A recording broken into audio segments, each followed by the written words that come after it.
नमस्कार शेतकरी बांधवांनो, आज आपण एका खूप महत्त्वाच्या सरकारी योजनेबद्दल बोलणार आहोत. खास करून जे मसाला पिकांची लागवड करतात त्यांच्यासाठी ही एक मोठी संधी आहे. चला तर मग याबद्दल सविस्तर माहिती घेऊया. हो, अगदी बरोबर. तब्बल 80,000 रुपयांपर्यंतचं अनुदान सरकार थेट मसाला पिकांच्या लागवडीसाठी देत आहे. आता ही रक्कम नेमकी कशी मिळणार आणि त्याचा फायदा कसा घ्यायचा हेच आपण आजच्या या माहितीमध्ये समजून घेणार आहोत. तर ही जी योजना आहे ती एकात्मिक फलोत्पादन विकास उपक्रमाचा एक भाग आहे. म्हणजे बघा, सरकारने फळबागा आणि मसाला पिकांच्या विकासासाठी एक मोठा कार्यक्रम सुरू केलाय आणि ही योजना त्याचाच एक हिस्सा आहे. याचा मुख्य उद्देश हाच आहे की शेतकऱ्यांना मसाला पिकांच्या लागवडीसाठी आर्थिक मदत मिळावी, जेणेकरून उत्पादन आणि उत्पन्न दोन्ही वाढेल. आता या योजनेत कोणती पिके पात्र आहेत ते पाहूया.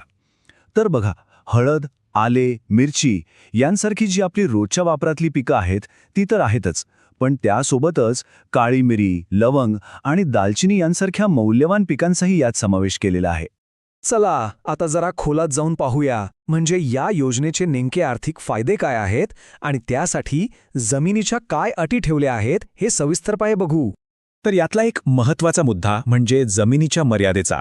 या योजनेचा लाभ घेण्यासाठी कमीत कमी 20 गुंठे म्हणजे अर्धा एकर आणि जास्तीत जास्त 2 हेक्टर क्षेत्रावर मसाला पिकांची लागवड असणं गरजेचं आहे. जर लागवडीचं क्षेत्र या मर्यादेत बसत असेल तर नक्कीच या योजनेचा फायदा घेता येईल.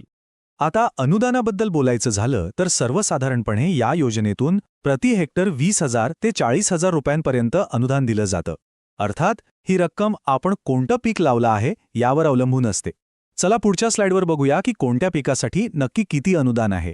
इथे एकदम स्पष्ट दिसतंय बघा, मिरची पिकासाठी प्रति हेक्टर 20,000 रुपये अनुदान आहे आणि हळद किंवा आले यांसारखी जी पिकं आहेत त्यांच्यासाठी तर थेट 40,000 रुपये प्रति हेक्टर इतकं अनुदान निश्चित केलंय.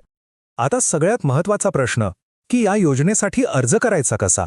तर काळजी करू नका, प्रक्रिया खूपच सोपी आहे आणि सगळ्यात महत्त्वाचं म्हणजे ती पूर्णपणे ऑनलाईन करता येते.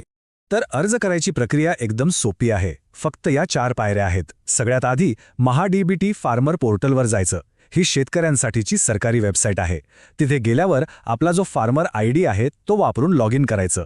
मग तिसरी पायरी म्हणजे फलोत्पादन विभागाची योजना निवडायची आणि शेवटी अर्ज भरून जे काही आवश्यक कागदपत्र आहेत ती अपलोड करायची. बस इतकंच करायचं आहे. चला तर आता या सगळ्या माहितीचा सार काय आहे आणि कोणती एक महत्त्वाची गोष्ट लक्षात ठेवायची आहे ते पाहूया. हे वाक्य या योजनेचं महत्त्व अगदी बरोबर सांगतं. जर आपण मसाला पिकांच्या लागवडीशी जोडलेले असाल किंवा तसा विचार करत असाल तर ही संधी अजिबात सोडू नका. शासनाच्या या मदतीमुळं शेतीमध्ये एक चांगला सकारात्मक बदल नक्कीच घडू शकतो. जरा विचार करून बघा, हे जे अनुदान आहे ते आपल्या शेतीसाठी एक नवीन दार उघडू शकतं का? आपल्या लागवडीचा विस्तार करण्यासाठी ही एक महत्त्वाची पायरी ठरू शकते का? तर ही होती मसाला पिकांच्या अनुदानाबद्दलची माहिती. ही माहिती नक्कीच कामाची वाटली असेल. जर तसं असेल तर या माहितीला एक लाईक नक्की करा आणि अशाच प्रकारच्या शेतीविषयक महत्त्वाच्या योजनांची माहिती मिळवण्यासाठी सबस्क्राईब करायला विसरू नका. काही शंका असेल, काही विचारायचं असेल तर खाली कमेंटमध्ये नक्की सांगा. धन्यवाद.